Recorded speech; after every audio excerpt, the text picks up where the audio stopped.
여호와께서 모세에게 말씀하여 이르시되 아론에게 말하여 이르라.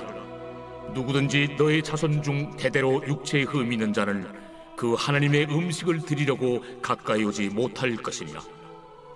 누구든지 흠 있는 자는 가까이 하지 못할지니 곧 맹인이나 다리 저는 자나 코가 불완전한 자나 지체가 더한 자나 발 부러진 자나 손 부러진 자나 등 굽은 자나 키 못 자란 자나 눈에 백막이 있는 자나 습진이나 버짐이 있는 자나 고안 상한 자나 제사장 아론의 자손 중에 흠 있는 자는 나와 여호와께 화제를 드리지 못할지니 그는 흠이 있은즉 나와서 그의 하나님께 음식을 드리지 못하느니라. 그는 그의 하나님의 음식이 지성물이든지 성물이든지 먹을 것이나 휘장 안에 들어가지 못할 것이요 제단에 가까이 하지 못할지니 이는 그가 흠이 있음이니라. 이와 같이 그가 내 성소를 더럽히지 못할 것은 나는 그들을 거룩하게 하는 여호와임이니라. 이와 같이 모세가 아론과 그의 아들들과 온 이스라엘 자손에게 말하였더라.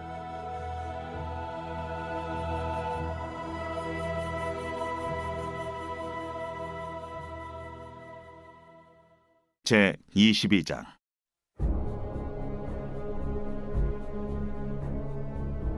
여호와께서 모세에게 말씀하여 이르시되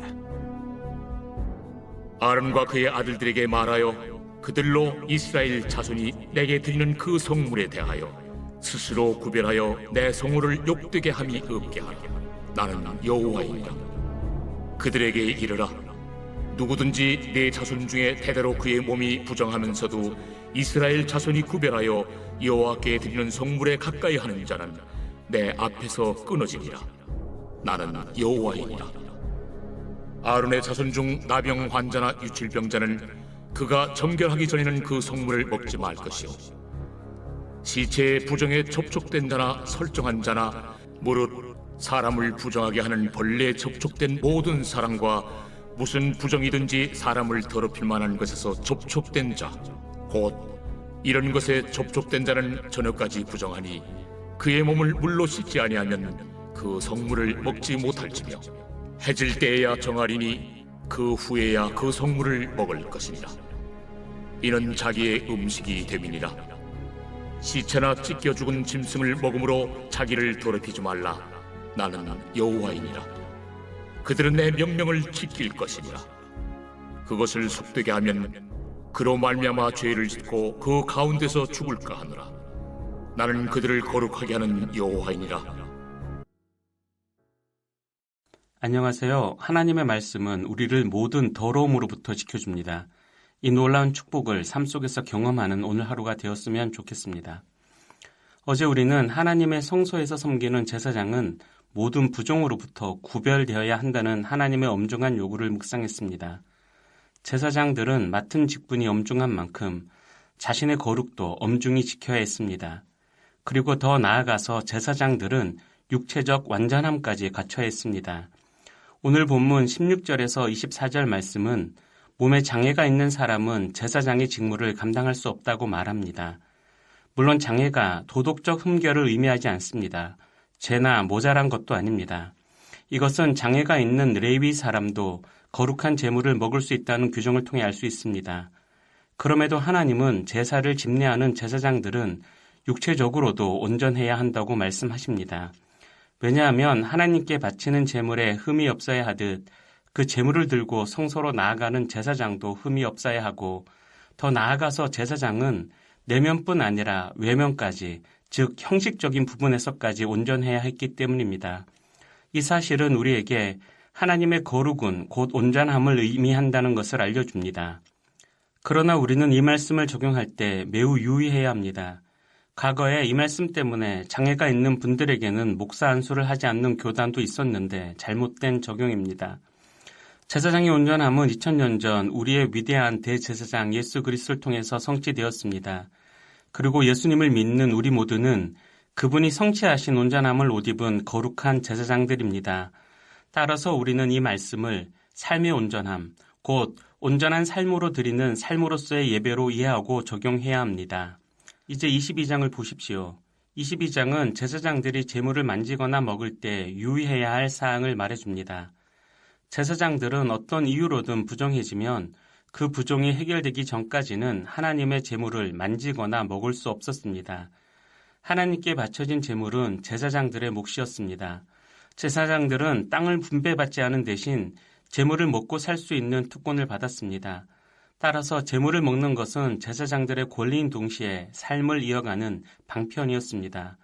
그럼에도 하나님은 부정하게 된 제사장에게는 제물을 먹는 것을 허락하지 않으셨습니다. 하나님께 바쳐진 제물은 거룩한 것이었기에 거룩한 자만 먹을 수 있었고 무엇보다 제사장들에게는 먹고 사는 일보다 더 중요한 엄중한 중보자의 직무가 맡겨져 있었기 때문입니다. 이 때문에 제사장들은 언제나 거룩을 유지해야 했고 거룩을 잃었을 때는 굶게 될지라도 반드시 먼저 온전함을 회복해야 했습니다. 이 사실은 우리에게 제사장이 맡은 직무의 엄중함을 상기시켜 줍니다. 그리고 동시에 예수 그리스도를 통하여 거룩한 제사장이 된 우리가 맡은 직무의 엄중함도 일깨워 줍니다. 우리의 직무는 하나님의 거룩을 우리의 삶을 통해 반영하는 것입니다. 즉, 흠없고 온전한 삶의 예배를 하나님께 올려드리는 것입니다. 물론 우리는 연약하기에 죄의 유혹에 넘어져 온전함을 잃을 수 있습니다. 그러나 넘어지더라도 우리는 다시 일어날 수 있습니다. 제사장이 부정해졌을 때 물로 씻어 깨끗해졌던 것처럼 우리는 예수 그리스도의 피를 힘입어 일어날 수 있습니다. 그리고 그 피를 힘입어 온전한 삶의 예배를 드릴 수 있습니다. 오늘도 우리의 위대한 대제사장 예수 그리스도를 힘입어 거룩한 제사장의 직무를 감당하는 우리 모두가 되기를 바랍니다. 기도하겠습니다. 하나님, 우리를 거룩한 제사장으로 삼아주셔서 감사합니다. 세상에 하나님의 살아계심을 드러내는 이 엄중한 직무를 잘 감당하는 우리가 되게 하옵소서.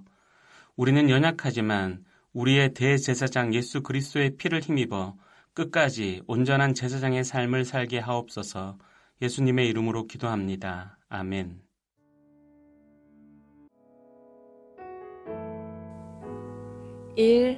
오심 기도. 하루 5번 마음을 다해 드리는 기도.